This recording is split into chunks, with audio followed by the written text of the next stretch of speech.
And now, The Velveteen Rabbit. Written by Margery Williams. Illustrated by David Jorgensen.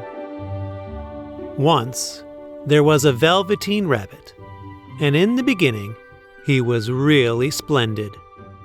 He was fat and bunchy, just as a rabbit should be. His coat was brown and white and was very soft.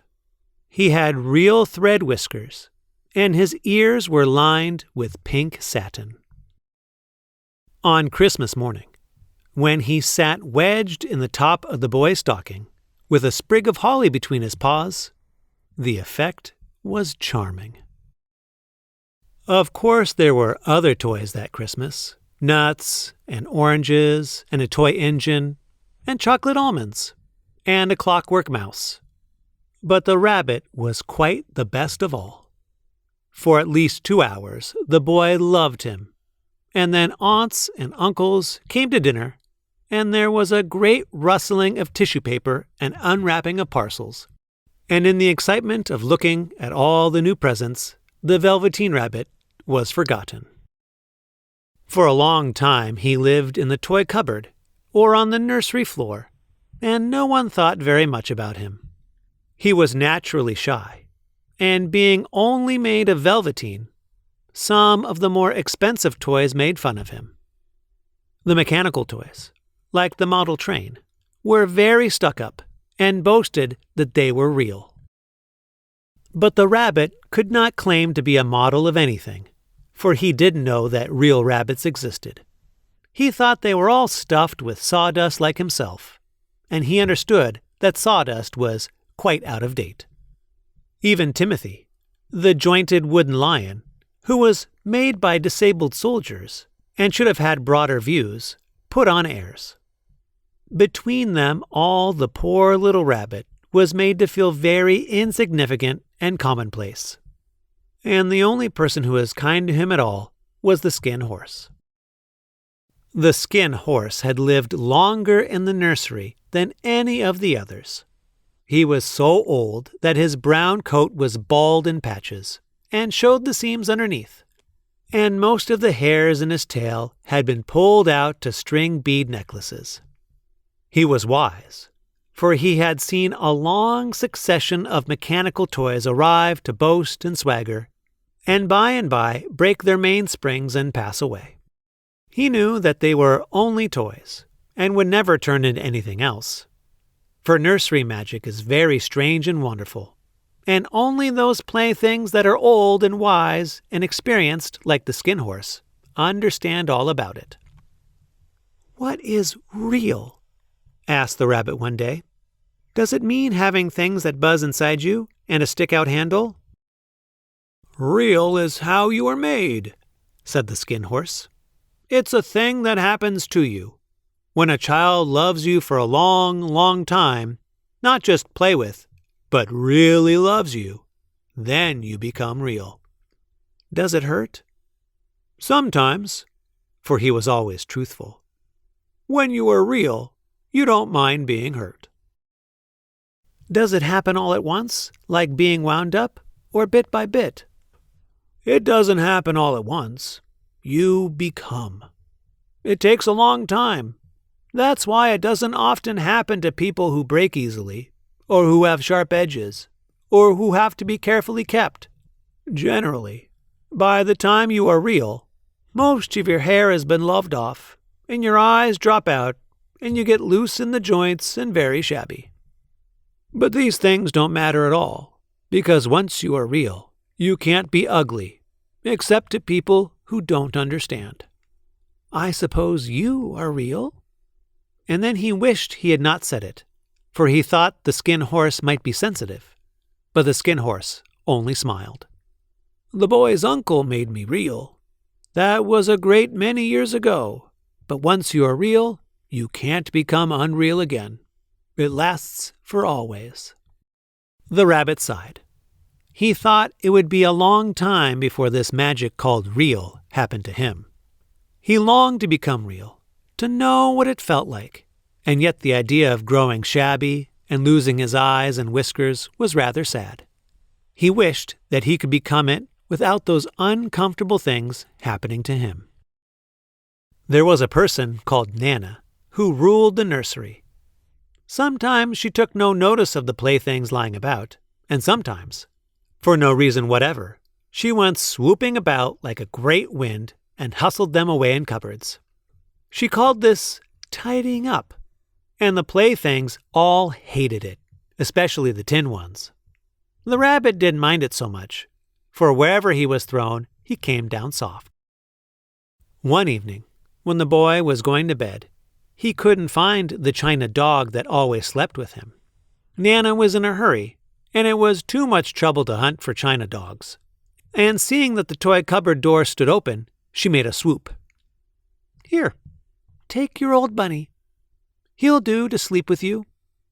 That night, and for many nights after, the Velveteen Rabbit slept in the boy's bed. At first he found it rather uncomfortable, for the boy hugged him very tight, and sometimes he rolled over on him, and sometimes he pushed him so far under the pillow that the rabbit could scarcely breathe. And he missed his talks with the Skin Horse during those long moonlight hours in the nursery, when all the house was silent. But very soon he grew to like it, for the boy used to talk to him and made nice tunnels for him under the bedcloths, and they had splendid games together in whispers. And when the boy dropped off to sleep, the rabbit would snuggle down close under his little warm chin and dream, with the boy's hands clasped close around him all night long. And so time went on, and the little rabbit was very happy, so happy that he never noticed how his beautiful velveteen fur was getting shabbier and shabbier, and his tail was coming unsewn, and all the pink rubbed off his nose where the boy had kissed him. Spring came, and they had long days in the garden, for wherever the boy went, the rabbit went too. He had rides in the wheelbarrow, and picnics on the grass, and lovely fairy huts built for him under the raspberry canes behind the flower border. One time, the boy was called away suddenly, and the little rabbit was left out on the lawn until long after dusk. Nana had to come and look for him with the candle because the boy was so worried about the rabbit he couldn't go to sleep unless the rabbit was safely home. He was wet through with the dew and quite earthy from diving into the burrows the boy had made for him in the flower bed. Nana grumbled, "You must have your old bunny. Fancy all that fuss for a toy." "Give me my bunny. You mustn't say that. He isn't a toy. He's real." When the little rabbit heard that, he was happy, for he knew what the Skin Horse had said was true at last. The nursery magic had happened to him, and he was a toy no longer. He was real. The boy himself had said it. That night, he was almost too happy to sleep, and so much love stirred in his little sawdust heart that it almost burst. And into his boot-button eyes, that had long ago lost their polish, there came a look of wisdom and beauty, so that even Nana noticed it next morning when she picked him up and said, "I declare if that old bunny hasn't gotten quite a knowing expression." That was a wonderful summer. Near the house where they lived, there was a wood, and in the long June evenings the boy liked to go there with the Velveteen Rabbit to play. And each day, before the boy wandered off to pick flowers or play at brigands among the trees, he made the rabbit a little nest among the bracken. He was a kind-hearted little boy, and he liked Bunny to be comfortable. One evening, the rabbit was sitting there alone, watching the ants. Suddenly he saw two strange beings creep out of the tall bracken near him. They were rabbits like himself, but quite furry and brand new. They must have been very well made, for their seams didn't show at all, and they changed shape in a queer way when they moved. One minute they were long and thin, and the next minute fat and bunchy, instead of always staying the same like he did. They stared at him, and the little rabbit stared back, and all the time their noses twitched. "Why don't you get up and play with us?" one of them asked. "I don't feel like it," said the rabbit, for he didn't want to explain that he had no clockwork. "I don't believe you can." "I can. I can jump higher than anything." He meant when the boy threw him, but of course he didn't want to say so. "Can you hop on your hind legs?"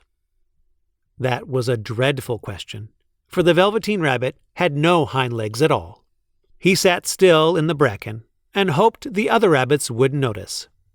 "I don't want to," he said again. But the wild rabbits have very sharp eyes, and this one stretched out his neck and looked.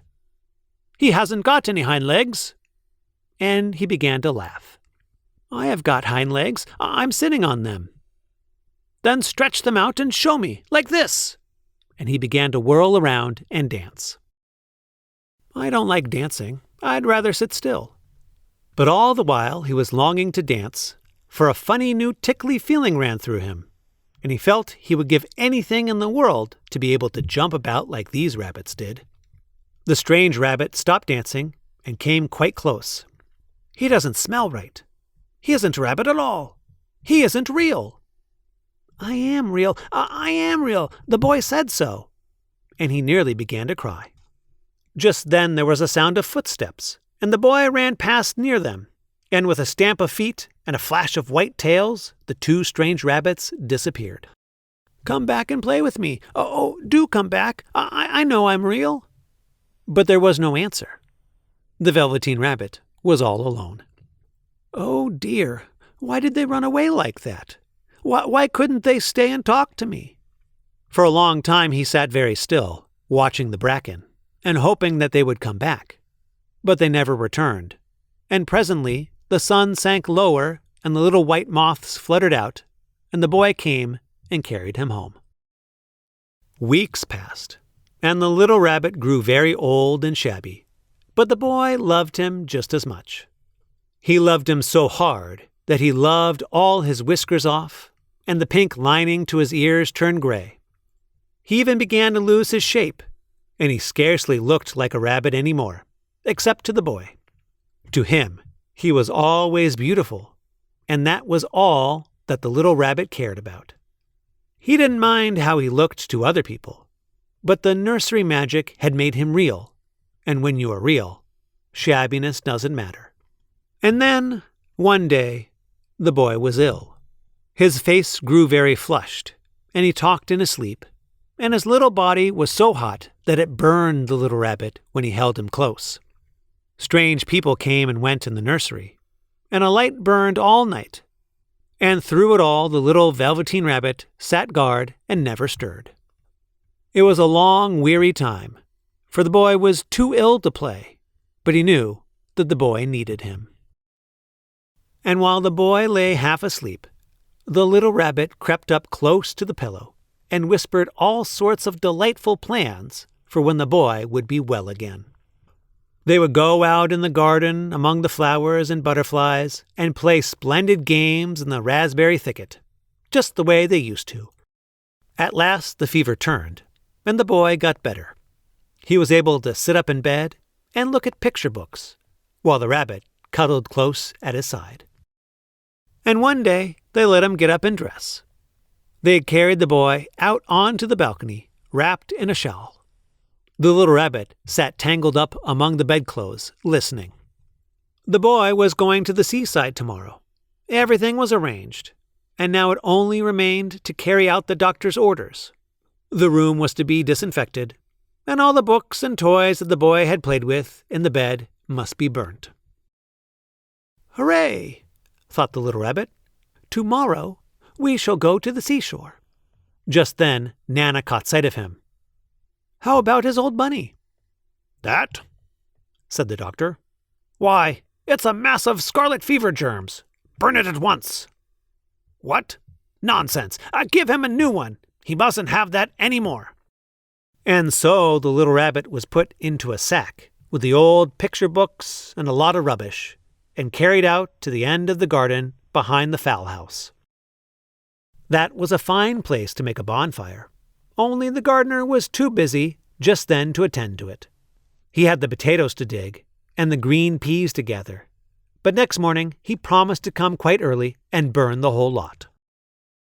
That night, the boy slept in a different bedroom, and he had a new bunny to sleep with. It was a splendid bunny, all white plush with real glass eyes, but the boy was too excited to care very much about it. For tomorrow, he was going to the seashore, and that in itself was such a wonderful thing that he could think of nothing else. And while the boy was asleep, the little rabbit lay among the old picture books in the corner behind the fowl house, and he felt very lonely.